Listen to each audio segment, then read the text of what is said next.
I live in a city that never seems to sleep, in a small but cozy apartment that I've slowly made my own. For the past 6 years, I've been a senior project manager at a fast-growing tech firm, the kind of place with beanbags in the break room and promises of endless opportunity. I thought my dedication and track record spoke for themselves, but I was about to learn that some people write their own narratives, using your hard work as the ink. Before this story unfolds, I'd love to connect with you. Please let me know in the comments where you're watching from and what time it is in your corner of the world. It's amazing to see how far these stories can travel. Asterisk, my world was built on Gantt charts, status reports, and the quiet satisfaction of a project delivered on time and under budget. At Innovate Solutions, I wasn't just an employee. I was a builder. I had joined when the company was little more than a startup with a promising idea, and had led some of our most successful projects, turning abstract concepts into profitable realities. My performance reviews were flawless, filled with phrases like exceeds expectations, invaluable asset, and natural leader. I believed in meritocracy. I believed my work would pave the path to my next logical step, a director-level position. The first time the director of project management role opened up, I was practically buzzing with excitement. I spent a week polishing my resume, preparing a presentation on my vision for the department, and practicing my talking points. My boss at the time, the head of operations, David Chen, had been my mentor. He was the one who encouraged me to apply, saying I was a shoo-in. I trusted him implicitly. He was charismatic, sharp, and had a way of making you feel like you were part of an exclusive club. The job went to an external hire, a man with less experience in our specific industry but, as David explained, a fresh perspective. I was disappointed but professional. I swallowed my pride, congratulated the new director, and buckled down, determined to prove my worth even more. Next time, Emily, David had said, patting my shoulder, you just need a little more strategic exposure. I took his advice to heart. I volunteered for cross-departmental initiatives, mentored junior employees, and even co-authored a white paper on agile methodologies that got published in a respected industry journal. I was building my strategic exposure, just as he'd suggested. A year later, the director left for a competitor, and the position was open again. This time, I felt certain. My portfolio was stronger, my internal network wider. I went through the interview process, and the feedback was overwhelmingly positive. David was on the hiring committee, and he smiled throughout my presentation. Fantastic work, Emily, he'd commented at the end. 2 weeks later, the announcement came. They'd hired another external candidate. This time, the reason was his extensive experience in enterprise-level scaling. This pattern repeated itself 3 more times over the next 4 years. A promotion would open up. I would be the most qualified internal candidate. David would encourage me, and then, at the last minute, the role would be filled by an outsider. Each time, there was a perfectly plausible, yet infuriatingly vague, reason. We needed someone with a stronger sales background. The board wanted a candidate with international experience. His financial modeling skills were exceptional. With each rejection, a piece of my professional confidence chipped away. My colleagues started to notice, it's not right. Emily, Sarah Jones, the lead data analyst and one of my closest work friends, told me over coffee, you run circles around all these guys they bring in. Tom Williams, a bright-eyed junior project coordinator I was mentoring, looked at me with a mixture of admiration and pity. He saw me as the standard to aspire to, yet he also saw the invisible wall I kept hitting. The company was thriving, and my projects were a huge part of that success. Yet, I was stuck. I was the reliable, high-performing engine of the department, but someone else was always given the keys to drive. David Chen remained my biggest cheerleader, his words of encouragement a constant, comforting presence. But after the 4th rejection, even his reassurances started to feel hollow. It was like he was trying to convince me, and perhaps himself, that this was all just a series of unfortunate coincidences. I was starting to suspect it wasn't a glass ceiling I was hitting, but a carefully constructed, personalized cage, and the person holding the key was the one pretending to help me find a way out. Asterisk, the 5th time felt different. The role was director of a new strategic initiatives department, a position practically tailor-made for me. It required deep institutional knowledge, a proven track record of cross-functional project leadership, and a forward-thinking mindset, all qualities highlighted in my own performance reviews, often written by David himself. This time, I thought, there could be no excuse. The application process was more rigorous than ever. There were multiple rounds of interviews, a case study presentation to the executive team, and a final one-on-one with David. He seemed more supportive than ever. "You've grown so much, Emily," he said in our meeting. "You've taken all our feedback over the years and truly developed into an executive-level talent. I'm really pulling for you." His words were the fuel I needed. I left that meeting feeling a renewed sense of hope, daring to believe that this time, finally, my hard work would be recognized. The day of the announcement, an all-hands meeting was called. The CEO was there, along with the entire leadership team. My heart was pounding in my chest. I exchanged an anxious but hopeful glance with Sarah, who gave me a subtle thumbs up. The CEO began with the usual corporate preamble about growth and excitement for the future. "Ben," he said, "and spearheading our new strategic initiatives department. Please join me in welcoming Mark Preston." The name hit me like a physical blow. I didn't know who Mark Preston was, but I knew he wasn't me. A polite, scattered applause filled the room as a man I'd never seen before walked to the front. I felt hundreds of eyes on me, a mix of sympathy and curiosity. I kept my expression neutral, a carefully crafted mask of professionalism, but inside, I was crumbling. It wasn't just disappointment anymore, it was humiliation. David avoided my gaze. That was the first red flag. In the past, he'd always made a point of coming to me afterward to soften the blow with his corporate speak explanations. This time, he was suddenly very busy, in a conversation with the new hire. I walked back to my desk in a daze. Tom, my mentee, was there, looking crestfallen on my behalf. "I don't get it, Emily," he whispered. "Everyone thought it was yours." "It's okay, Tom," I managed to say, the words tasting like ash. "They obviously found a better candidate, but I didn't believe that, not this time." This wasn't a coincidence. It was a message. I was valuable where I was, but not valuable enough to be promoted. The company was happy to reap the benefits of my overperformance in a senior manager role without having to give me the title, salary, and influence of a director.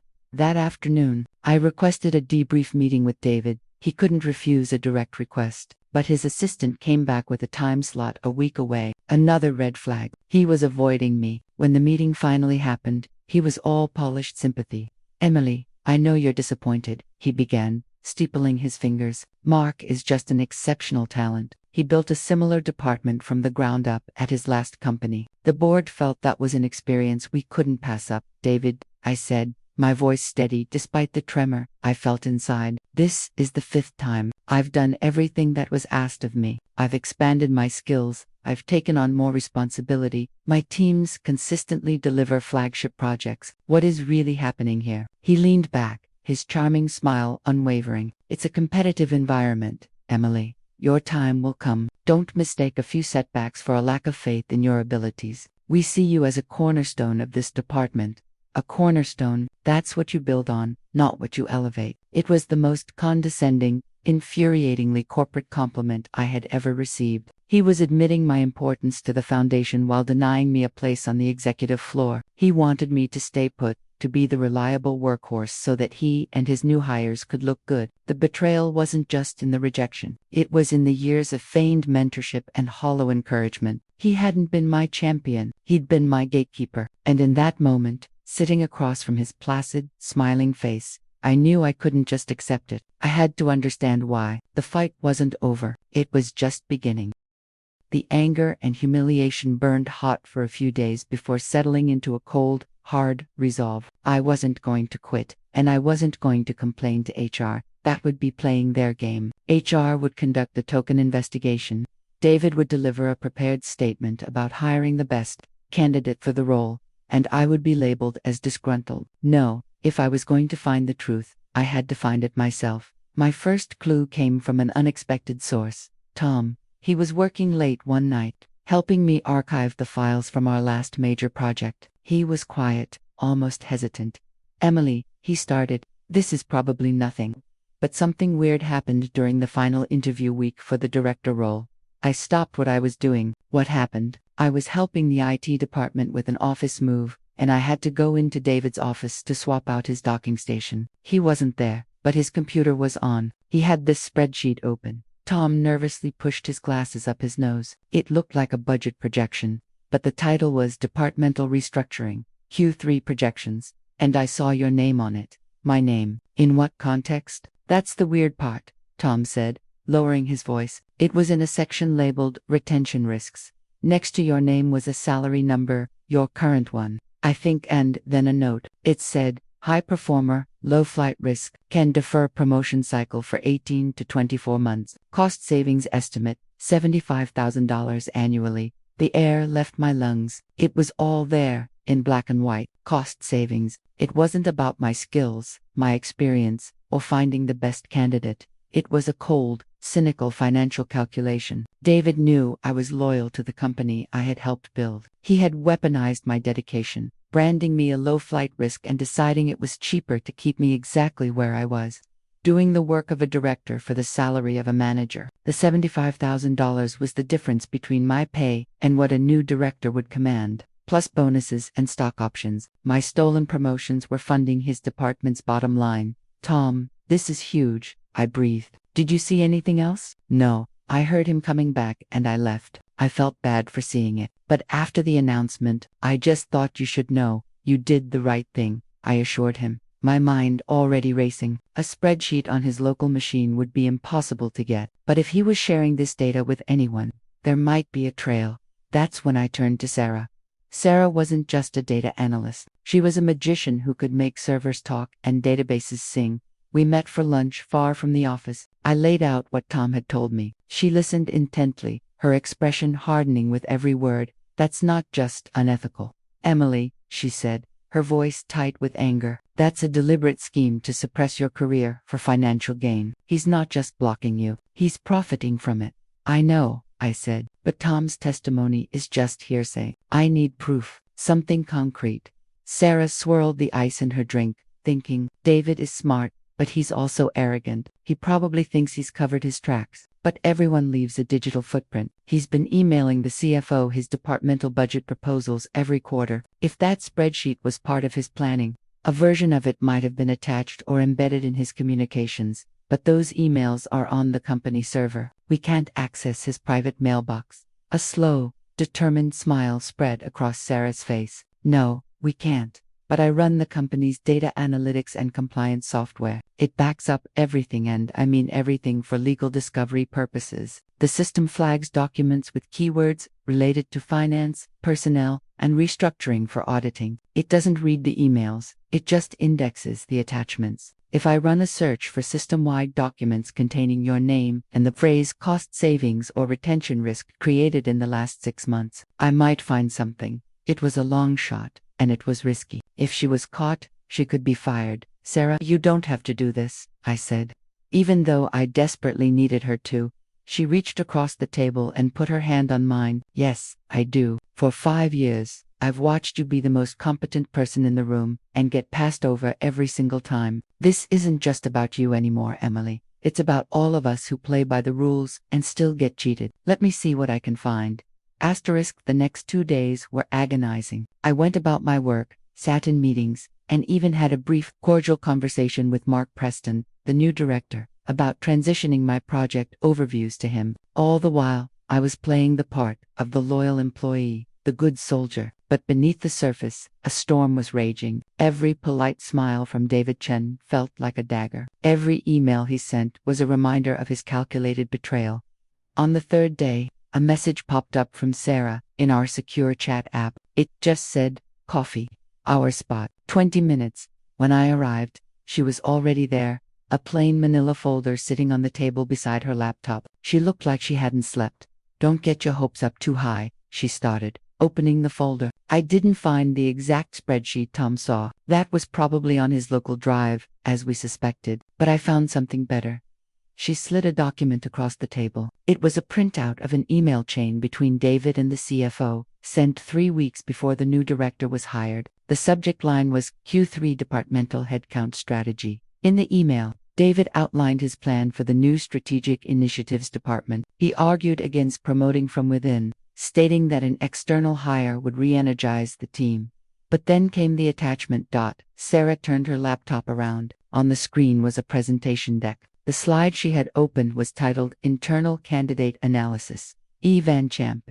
It was a cold, clinical breakdown of my career. It listed my project success rates, my 360-degree review scores, and it was a glowing assessment of my capabilities. And then, at the bottom, was a small text box with the heading Financial Implications. It contained 2 bullet points: promotion to director level EST, annual compensation increase of $80,000 salary, plus bonus, plus new stock options grant, retention at senior manager level. High probability of retention for 18 to 24 months post-rejection with minimal morale impact. Projected cost saving of $150K over 2 years. Recommend offering a minor merit-based salary increase of 5% to ensure continued loyalty. My blood ran cold. It was worse than I had imagined. They had quantified my loyalty and put a price tag on my disappointment. The 5% raise he'd given me after my last review wasn't a reward. It was a pacifier, a calculated crumb thrown to me to keep me quiet while he pocketed the savings. But there was more. The email chain continued. The CFO wrote back, "David, this is a solid plan, but are you sure about the flight risk assessment? Emily Van Champ has a stellar reputation. If she leaves, it could impact project continuity." David's reply was what truly broke me. It was a single, chilling sentence. "She has too much invested in this company to walk away. Her project pipeline is her identity. She's not going anywhere." He saw my passion not as an asset, but as a leash. He had mistaken my commitment for weakness. Sarah had also found 2 other similar email chains from the previous 2 promotion cycles. The names of the external hires were different, but the logic was the same. Each time, David had presented a financial case for why it was more profitable to hire from the outside and keep me exactly where I was. It wasn't a series of unfortunate events. It was a deliberate, long-term strategy. He was actively sabotaging my career for his budget. "He's been doing this for years," I whispered, staring at the evidence. "Yes," Sarah said, "and he's been presenting your work as the output of his highly efficient, cost-effective department. He gets praised for his fiscal responsibility, while you're the one paying the price." I looked at the documents, then at Sarah. The initial shock was giving way to a cold, clarifying anger. I now had the why, and I had the proof. But what to do with it? Going to HR was still a risk. David was a senior executive, and the CFO was complicit. They could easily bury this, discredit the evidence, and fire both me and Sarah for accessing confidential files. "We can't go through official channels," I said, thinking aloud. "They'll close ranks. We need a different kind of plan. We need leverage." Sarah nodded, understanding immediately. "What are you thinking?" A plan began to form in my mind. A project more complex and high stakes than any I had ever managed. David thought my project pipeline was my identity. Fine, I would use my final, most ambitious project to redefine it. "He thinks he saved the company $75,000 a year," I said, a grim smile touching my lips. "I'm going to show him just how much his little scheme is about to cost him."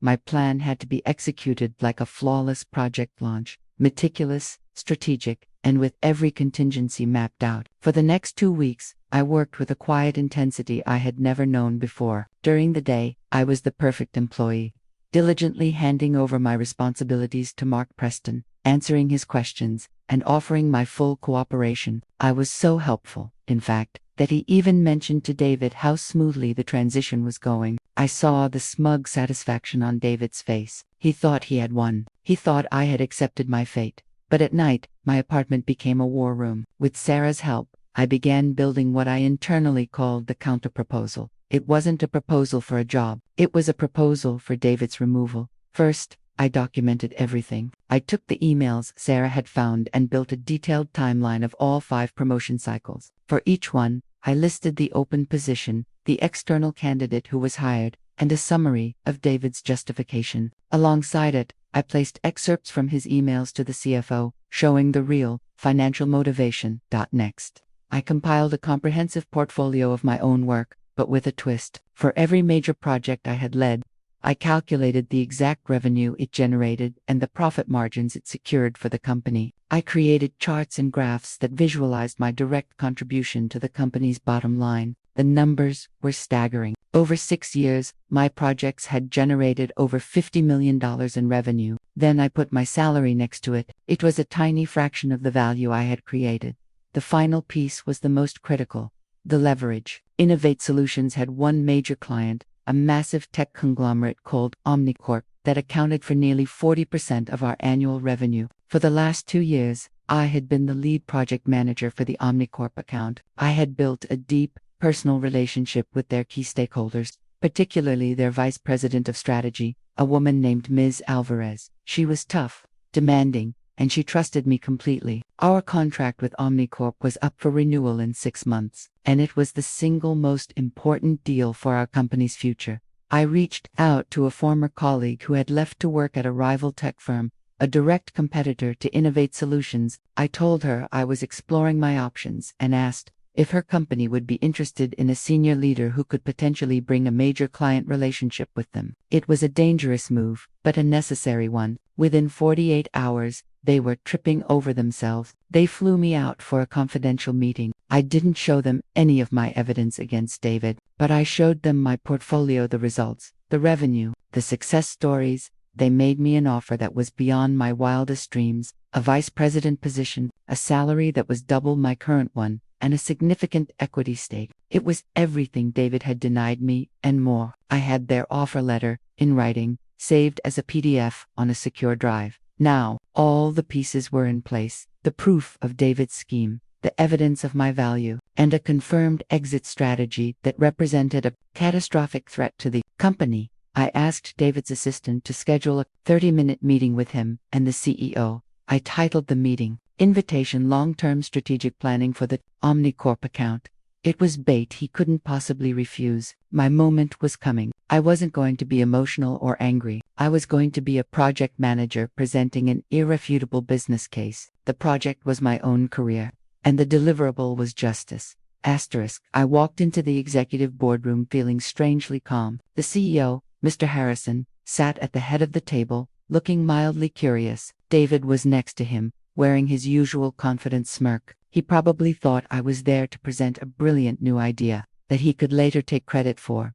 Emily, the CEO began, thanks for coming in. David tells me you have some thoughts on the Omnicorp renewal. I do, I replied, my voice even, but my presentation today is about a more significant strategic risk facing the company.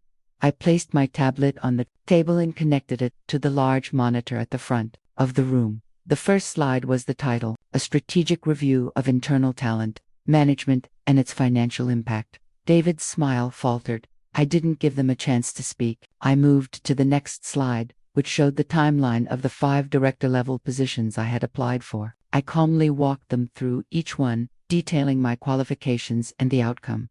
As you can see, I said, my tone purely factual. In each of these 5 instances, an external candidate was chosen. Despite my extensive institutional knowledge and a consistent track record of high performance, David shifted in his seat. Emily, if this is about your last review, I thought we discussed it. We hired the best people for the roles. I'm not here to discuss my performance, I said, turning to look him directly in the eye. I'm here to discuss your management strategy.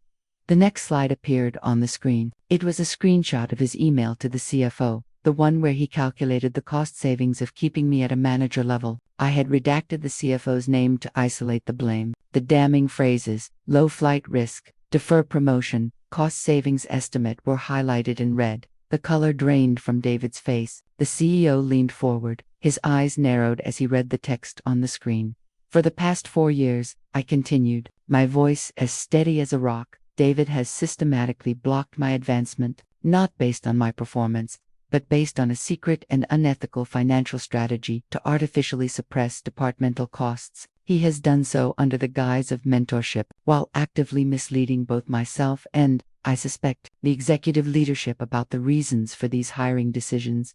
I brought up the next slide, showing the revenue from my projects. This strategy has saved the company approximately $80,000 per year on my salary. However, the value I have generated in that same period is in the tens of millions. The cost savings have come at the expense of rewarding a key employee and have created a significant and previously hidden vulnerability for the company. This is outrageous, David sputtered, finding his voice. She has no right to show confidential, and that brings me to the vulnerability, I said, cutting him off and advancing to my final, powerful slide. It displayed 2 logos side by side, our companies and our top competitors. Under the competitors' logo was a summary of the job offer I had received. vice president, a massive salary, and equity. As David correctly assessed, I have been a low-flight risk because of my dedication to this company, I said, turning my attention to the CEO. That is no longer the case. I have received this offer, and I am prepared to accept it, but I felt a professional obligation to inform you first, because my departure will come with another, more significant cost. I paused, letting the weight of my words fill the silent room. As you know, the Omnicorp account is based almost entirely on my relationship with their VP of Strategy, Ms. Alvarez. I can't guarantee that the account will follow me, but I can guarantee that my departure will trigger an immediate and thorough review of their contract with us. Given that our competitor is now aggressively pursuing them, the loss of their trusted primary contact me will likely be the deciding factor. The risk isn't just losing an employee, it's losing 40% of your annual revenue. The CEO was pale. He looked from the screen, to me, and then to David, his gaze filled with a cold fury. David was speechless, exposed and cornered. This was my counterproposal, I concluded, turning off the monitor. I am not asking for a promotion anymore. I am here to announce my resignation, effective in 2 weeks. I wanted you to have the full context as to why. Thank you for your time. I packed up my tablet and stood to leave. I had laid all my cards on the table. The power, for the first time in years, was entirely in my hands. I didn't go back to my desk. I went to the small, quiet park a block from the office and sat on a bench, breathing in the cool afternoon air. I had expected to feel a rush of adrenaline or triumphant joy, but instead, I felt a profound sense of peace. I had spoken my truth, not with anger or bitterness, but with facts and data, the language the company understood best. Whatever happened next, I had reclaimed my own narrative. It didn't take long. Less than an hour later, my phone rang. It was the CEO, Mr. Harrison. His voice was strained. "Emily," he said, "please don't do anything rash. Can you come back to the office? David will not be in the meeting." When I returned, the CEO was waiting for me alone in the boardroom. The atmosphere was completely different. He looked tired, but also deeply serious.